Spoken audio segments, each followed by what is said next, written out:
Jumpa lagi dengan saya Joseph Paul Zhang, apologet Kristen.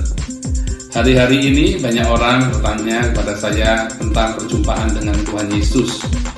Ya, banyak orang Kristen membuat kata perjumpaan dengan Yesus sebuah figuratif, yaitu ketika dia menjadi Kristen, ketika dia dibaptis, oh itu saya bertemu dengan Yesus, atau ketika dia merasakan merinding-merinding, terus kemudian dia nangis karena ada khotbah yang menyentuh atau lagu yang menyentuh, terus dia berkata, oh itu saya berjumpa dengan Yesus. Nah kemudian ada lagi yang berkata ketika dia mengalami mimpi, sebuah mimpi, terus lihat Yesus yang ada di foto-foto itu. Terus kemudian dia lihat, itu yang saya temuin. Itu seperti Yesus yang saya mimpi tadi malam. Nah itu namanya mimpi bertemu Yesus. Dan mimpi bertemu Yesus ini, Yesus yang dilihat ini ada Yesus yang di foto-foto. Kadang-kadang Yesusnya gondrongnya banyak, kadang-kadang gondrongnya tipis, kadang-kadang jenggotnya tebal, kadang-kadang jenggotnya tipis, kadang-kadang Yesusnya agak gemuk, kekar, kadang-kadang Yesusnya krempeng. Jadi itu adalah mimpi mengira bertemu Yesus. Mimpi bertemu Yesus dengan berjumpa Yesus benar-benar dalam keadaan sadar itu berbeda. Mimpi bertemu Yesus itu adalah sebuah proses psikologis dari alam bawah sadar. Karena mimpi itu sendiri adalah serangkaian proses alam bawah sadar kita yang kembali muncul ketika kita tidur. Kita merekam di dalam hidup ini, di dalam dunia ini, ketika kita berjalan melihat, kita merekam banyak sekali di dalam mata kita, dan kemudian itu disimpan di dalam memori kita, di alam bawah sadar kita.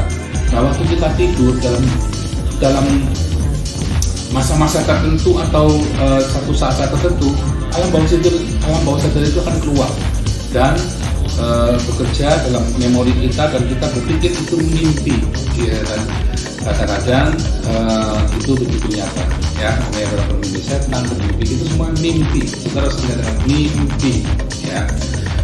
Nah, sekarang yang saya mau ceritakan adalah bukan mimpi, tapi benar-benar bertemu Yesus.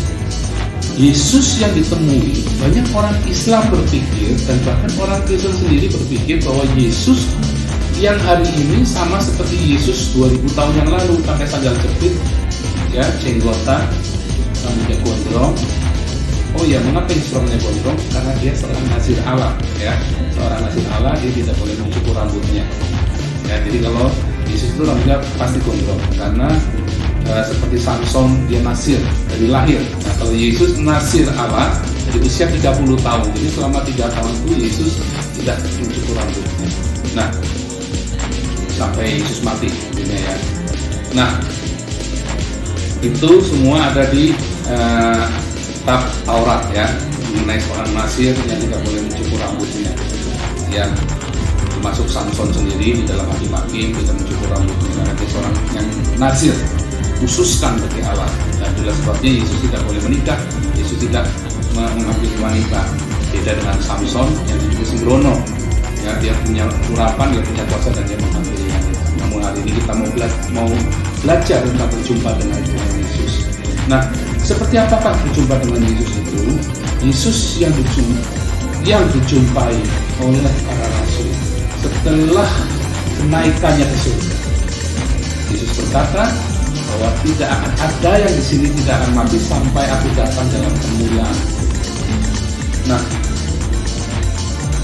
Yesus yang ditemui bukan Yesus gondrong rambut panjang yang seperti tukang angon gembala domba, tetapi Yesus yang begitu bercahaya, yang cahaya lebih terang dari matahari, yang menyilaukan sehingga membutakan matanya Paulus, yang menggetarkan sehingga membuat Yohanes di Pulau Patmos tersungkur sampai seperti mau mati rasanya. Kemudian Yesus ini berkata, jangan takut, ya, dia berkata kepada Yohanes, jangan takut, lihat, akulah Alfa dan Omega, aku yang telah namun hidup dan hidup sampai selama-lamanya. Yesus berkata juga kepada Paulus, mengapa kamu menganiaya aku? Dan Yesus yang dianiaya ini menunjukkan kasih karunia-Nya kepada Paulus. Ditanya marah-marah, ya. Paulus itu begitu selama 3 hari 3 malam sampai dia nggak makan. Dia merenungkan sesuatu. Dia begitu bingung dengan apa yang dia pahami. Apa yang dia temui dengan apa yang dia pahami tentang Taurat sangat berbeda. Karena Paulus seorang Farisi, seorang ahli Taurat, ya. Jadi kita tahu pemahaman Taurat di zaman itu sudah banyak terkontaminasi oleh pengajaran-pengajaran rabinik yang bukan dari Taurat itu sendiri, melainkan turunan dari Taurat, yaitu ajaran Migras, Talmudik, dan sebagainya, ya. Nah, saudaraku, apa yang dilihat oleh Paulus dan Yohanes inilah yang hari-hari ini banyak dilihat oleh orang-orang yang ada di Iran. Nah, Yesus yang begitu terang benderang bercahaya dalam kemuliaannya ini, yang juga tidak menemui orang-orang Muslim yang ada di Arab, ya, yang ada di Pakistan, di mana Injil itu tidak boleh diberitakan, ya, dan di mana orang itu sudah tidak mau dengar Injil lagi, dia tolak. No, sekalipun begitu masuk akal, ya. Mabuk agama itu lebih kuat daripada intelektualitas manusia, ya. Orang mau sekolah doktor, profesor, begitu dia sudah mabuk agama, orang ini sudah biar semua, sudah nggak logis lagi cara berpikirnya, sudah nggak wajar, ya. Nah, kemudian saudaraku, Yesus ini yang akan bisa menerpa orang-orang yang mabuk agama, orang-orang yang sudah tidak punya otak, yang sudah tidak bisa berpikir dengan rasio. Ini bisa diterpa dengan Yesus. Makanya ada banyak sekali orang-orang Islam radikal di Indonesia yang bertemu dengan Yesus, ya. Nah, mereka sudah tidak mau dengar lagi Alkitab, mereka sudah tidak mau lagi diskusi. Ketika diskusi mereka sudah tutup. Pokoknya kebenaran cuma Al-Quran. Ya, padahal mereka tahu ketika orang sudah selesai membaca Al-Quran, dia akan menjadi satu, dia akan menjadi ateis, menjadi agnostik. 2, dia menjadi kejam, nggak ada lagi, ya. Kalau saudara lihat orang-orang Islam liberal itu orang-orang agnostik, ya, mereka sudah tidak percaya kepada Allah lagi, maka mereka sudah sinkretisme, hanya mereka melakukan sebuah budaya. Jadi Islam hanya dijadikan sebuah budaya saja. Nah, lalu bagaimana dengan orang-orang Islam yang radikal di Indonesia? Mereka banyak berjumpa dengan Yesus. Cahaya kemuliaan yang menilaikan sehingga dia bersungguh. Namun beda dengan orang berjumpa dengan setan. Orang kalau berjumpa dengan setan juga takut, tapi takutnya itu sampai berhari-hari, sampai dia terdiri terkencing-kencing, sampai sembunyi di bawah rak istrinya. Setiap kali melihat itu seperti orang dihantui, haunted gitu, ya. Tapi dia harus sembunyi di bawah rak istrinya. Nah, itu ketemu setan. Saudara amatin, ya, tetangga-tetanggamu di Indonesia kan masih sering tuh klinik-klinik begitu, yang sering ketemu setan itu sampai dia terkencing-kencing tuh, sampai akhirnya bisa masuk rumah sakit jiwa tuh kalau dia dihantui lihat setan begitu. Nah, kalau ketemu dengan Yesus itu nggak akan sampai kencing-kencing begitu, ya. Takut, kenapa? Karena memang itu sesuatu yang maha besar. Lalu dia nggak akan terus, ya lu, aku cekik kamu, enggak. Dia sudah punya bilang, jangan takut, damai sejahtera. Dia kasih damai sejahtera. Maka Rasul Paulus itu waktu dia terjatuh dan Yesus berkata demikian, dilanjutkan dengan semua kemuliaan dengan damai sejahtera.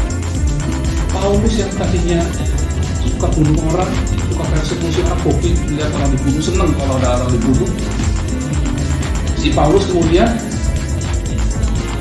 menjadi lembut hatinya, ya, mengalah orang yang sabar. Tidak pernah satu orang pun dibunuh oleh Paulus setelah berjumpa dengan Yesus. Ya, beda ketika orang ketemu setan, yang tadinya baik, yang tadinya berani, jadi garang, jadi pembunuh, jadi perampok, jadi pemerkosa. Itu ketemu setan, ya. Kenapa? Karena dia harus berbakti ke setan ini. Kalau nggak dicekek. Kali dia nggak mau melakukan, ya dicekek maunya kalau dia nggak mau melakukan. Beda kalau ketemu Tuhan Yesus. Ya, kita amatin dalam Kisah Rasul 9 tentang bagaimana pertobatan Paulus. Ya, nggak ada paksaan mau dicekek Paulus. Ya, kenapa kamu bunuh? Kenapa kamu siksa pengikutmu Kristen? Nggak ada begitu. Nggak ada dicekek begitu ditanya. Dan kehadiran Yesus itu sudah betul menggetarkan hati, membuat Paulus jatuh ke lembab. Rasul Yohanes juga keluar. Tapi kemudian memberikan damai sejahtera. Perjumpaan dengan Yesus yang seperti itu saya alami juga. Ya, itu saya sedang dalam masalah yang besar, ya. Dan saya sudah meninggalkan Tuhan. Saya sudah mau syahadat.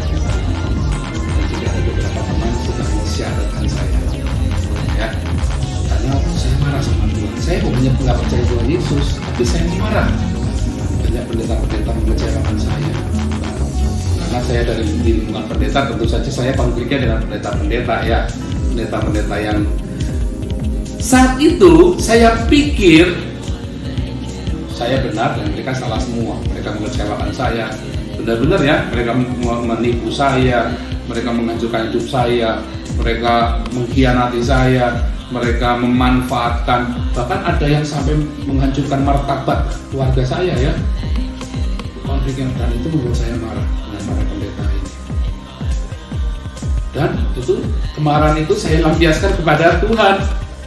Nah, saya orang yang sangat rasional, ya. Jadi saya bukan berarti kalau saya harus Kristen, pendeta saya masuk agama, enggak. Waktu itu saya nantang Tuhan. Kalau engkau memang ada Tuhan Yesus, tunjukkan dirimu. Saya nantang begitu beneran, ya. Dalam kemarahan, ya. Kalau Tuhan nggak tambahkan dirimu, saya akan jadi Islam, menjadi ustaz saya. Oh, saya sudah beneran, ya. Dan teman-teman semua, saya punya banyak teman-teman muslim, ya. Mereka sudah siap syahadatkan saya. Dan saya sudah mimpi 3 kali. Saya mendengar azan dan saya berwudu. Saya lagi antri ambil air wudu. Dan 3 kali saya mimpi. Mimpi lu, ya, cuma mimpi. Jangan dipotong, ntar salah lo. Jangan diedit nanti bikin gosip lagi. Cuma mimpi. Saya mendengar azan. Cuma mimpi. Saya antri wudu 3 kali. Biasanya kalau saya mimpi 3 kali itu terjadi, ya. Saya banyak sekali mendapat mimpi dan penglihatan karena itu adalah salah satu karunia marifat yang Tuhan berikan buat saya sebagai seorang hamba Tuhan. Nah, namun ketika saya meninggalkan Tuhan, karunia marifat itu masih tersisa, tertinggal dalam hidup saya. Saya mulai nantang Tuhan. Dalam 3 tahun saya tekad saya menjadi ustaz. Toh saya tidak menyangkal Yesus. Saya waktu itu bodoh, ya, bahwa kalau orang sudah bersyahadat, dia mengakui Muhammad adalah Rasul, maka dia harus percaya ajarannya Muhammad yang menentang pengajaran Yesus. Berarti dia sudah menyangkal Yesus. Salah.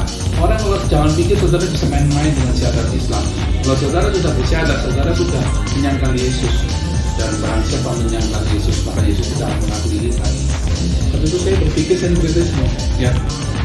Semua agama sama. Toh saya nggak menyangkal Yesus. Memang saya sudah mendapat banyak penglihatan, tapi waktu itu saya marah sama Tuhan, saya mutung, saya marah, saya mau tinggalkan Tuhan. Kemudian di puncak itu, hati saya sudah mimpi 3 kali sudah mau bertekad, saya masih hidup, saya masih sadar, ya. Kemudian karena itu saya cari berat sekali. Saya sudah ngerti begitu saya terang ini, waduh, beneran datang beneran. Saya langsung sadar waktu saya langsung ngerti, bener saya rebah. Waktu saya rebah itu, saya tuh merasakan rasa nikmat yang luar biasa, Tuhan yang nyaman sekali. Saya takut, tapi saya mau lihat sekali saya hanya bisa menjadikan mata saya karena saya terlalu mulia untuk dilihat. Saya udah nggak bisa melek lagi. Sudah sekali dan itu begitu. Saat itu begitu mencekam sekali suasananya, menggetarkan hati. Tapi saya nggak takut, ya. Waktu itu nggak takut itu terjerit-jerit enggak, karena waktu itu saya langsung tahu ini gara-gara saya nantang Tuhan itu dulu nih, ya. Dan waktu itu dalam kondisi waktu saya lupa, saya cuma bisa nangis. Dan saya berpikir terima kasih saya bisa merasakan hadirat Tuhan. Ya, waktu itu belum terlalu kuat ya, mulai silo makin kuat sampai akhirnya saya nggak bisa lihat, nggak bisa membuka mata saya karena silo itu saya ini bisa merasakan hikmat yang tidak luar biasa. Silo mata. Nah, di dalam masa yang begitu luar biasa itu, begitu menggetarkan hati itu, terus Tuhan Yesus kasih lihat itu saya, ya, itu seperti film, ya. Artinya saya nggak tahu kalau itu buka ya, itu pertama kali dari saya, dari anak-anak kecil itu ya, tanpa orang itu dewasa gitu.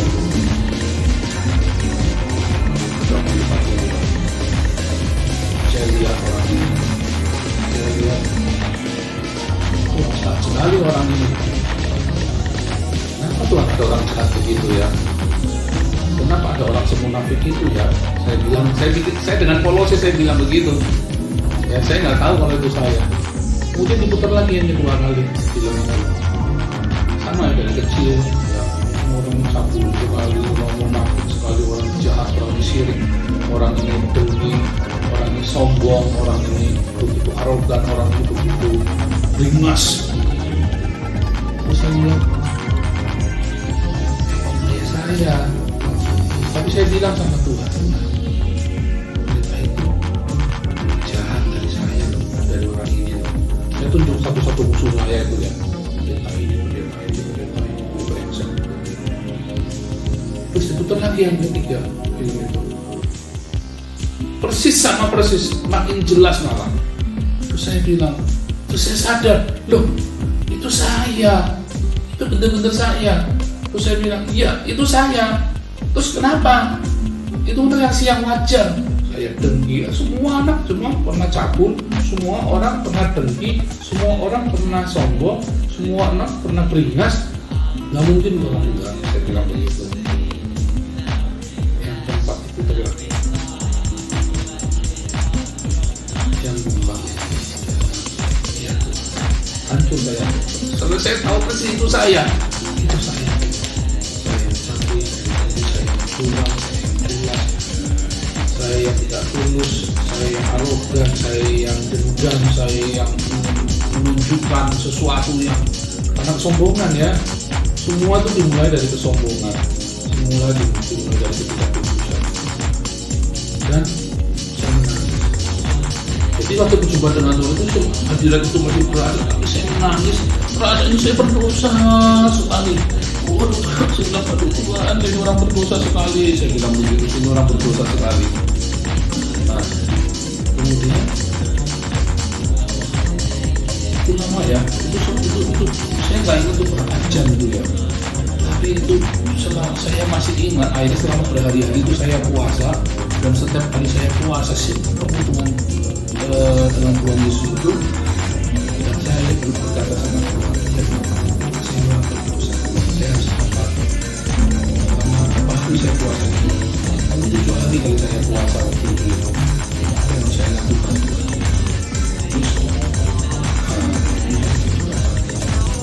Saya kaget, ya,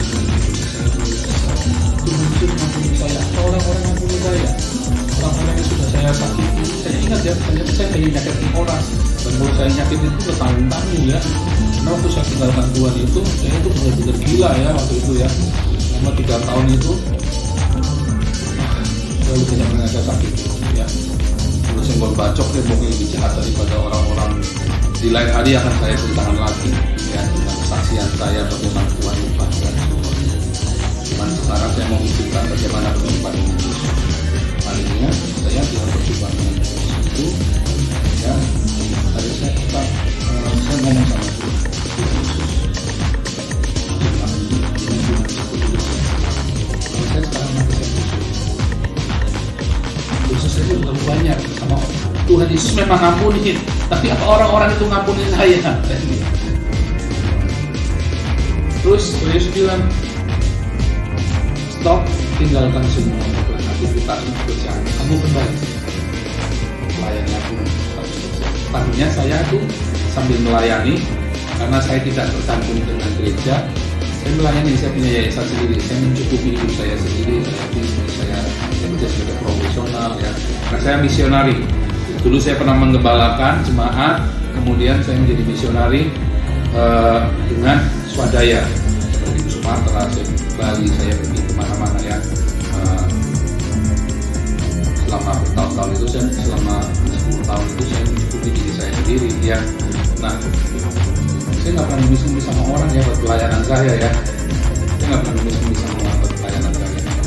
Nah, namun hari itu Tuhan bilang, sekarang 100% kamu bisnis apapun, kamu nggak boleh cari uang apapun, kamu nggak boleh bisnis apapun, kamu tidak boleh melakukan hal-hal di luar pekerjaan firman Tuhan yang perintahan Yesus.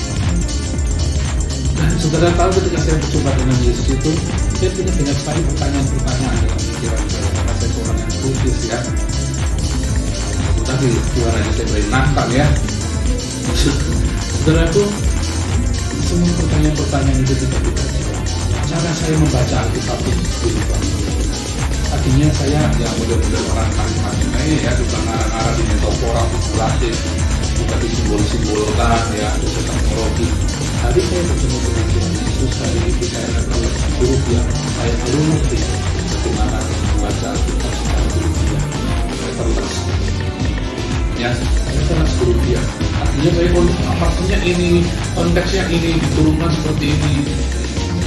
Tadi saya bertemu dengan Yesus, saya baru mengerti konteks seperti itu. Jadi kita belajar konteks tanpa meninggalkan teks. Banyak orang berusaha kontekstual, tetapi dia meninggalkan teksnya. Ya, ini di Eropa ini ada beberapa pendeta yang melegalkan homoseksual. Dan di Indonesia ada beberapa pendeta yang tidak percaya mujizat lagi. Nah, karena mereka menggunakan konteks yang meninggalkan teksnya. Tapi hari saya bertemu dengan Tuhan Yesus, ya, kemudian saya belajar teks dan konteks. Saya terus membaca Alkitab. Itu seperti saya dibawa perjalanan itu. Dan saatnya saya membaca itu loh, ternyata kita tidak perlu meninggalkan teksnya. Teksnya sudah jelas bilang. Makanya Yesus selalu berkata, ada tertulis. Nah, kemudian dalam perjumpaan dengan Tuhan Yesus itu, yang Yesus yang saya temui seperti apa? Bukan yang gondrong jenggotan. Yesus itu adalah satu sosok yang cahaya, yang terang benerang, yang luar biasa terangnya, yang bercahaya. Ada satu sosok yang begitu penuh kasih. Fotonya seperti apa? Gimana mau foto? Tidak terkesan dengan kata-kata. Tidak ada kata yang, bahkan yang dilukis Instagram, saya baru paham yang dikatakan Yohanes itu. Saya baru paham. Tadinya kalau saudara gambar begitu kan lucu, ya, dari mulutnya keluar sebilah pedang, suaranya seperti desau air bah. Tapi kalau saudara ngalamin sendiri, saudara paham apa yang diomongin sama si Rasul Yohanes ini. Nah, saudara jangan takut untuk berjumpa dengan Yesus. Saudara-saudara yang belum mengalami berjumpa dengan Yesus, minta Tuhan, bukan berjumpa, jangan nantang. Bukan berjumpa di nanti setelah kita mati kita akan berjumpa dengan Tuhan Yesus pasti. Kita orang percaya akan masuk ke paradiso, bukan ke Seol, bukan ke Hades, bukan dalam barzah, tapi kita ke paradiso langsung ke Eden. Tetapi orang-orang yang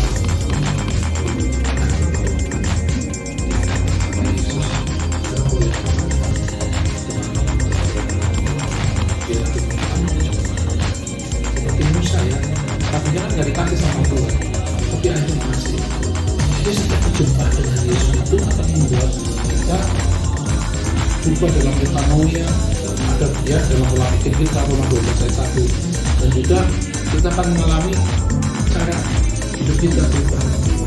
Tadinya saya beringasan, tadinya saya mau disalib mobil itu, saya tabrak itu saudara tuh. Kalau tempat saya nggak ada Tuhan ya.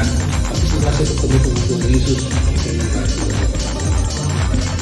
terus kemudian ada orang lagi yang belum selesai ya itu masalah itu, ya nanti saya lagi tadinya langsung saya labrak, tapi saya bisa hidup ya, tapi dengan kemudian saya mulai mengampuni, dan beberapa orang mulai saya datangnya saya minta maaf, saya menyakiti, ada hal yang tidak bisa saya perbaiki, yang bisa perbaiki, yang nggak bisa saya perbaiki, saya minta maaf.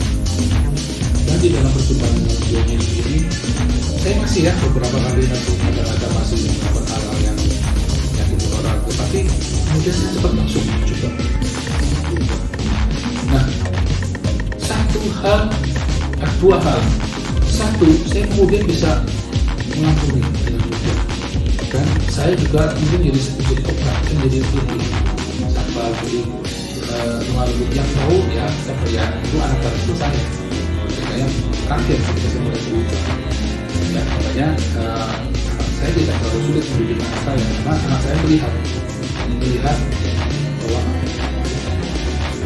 Tuhan Yesus berbeda hidupnya. Nah, maka saya nggak terlalu sulit untuk mengajari mereka.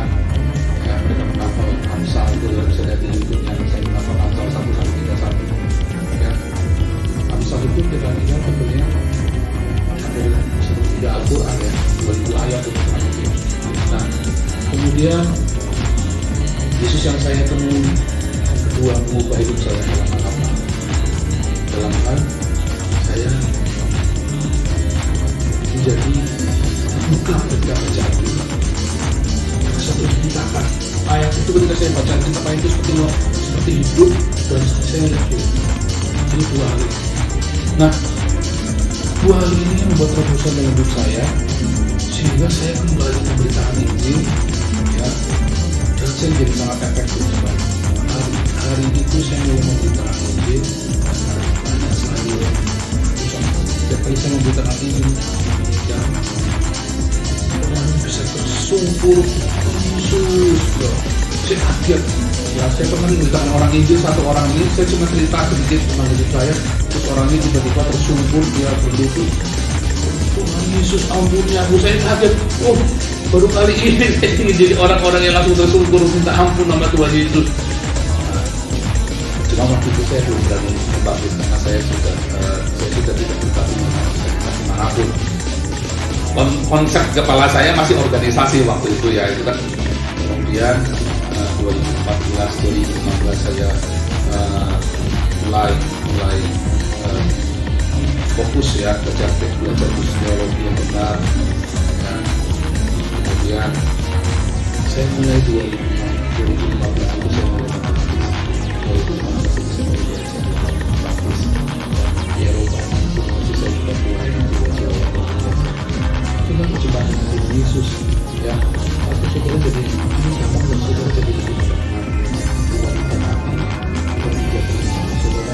jadi orang saudara menjadi saudara tahu yang dituju apa Yesus, saudara tahu figurnya apa Yesus. Ketika disakiti begitu saya sadar, saya langsung berendah, langsung sadar gitu.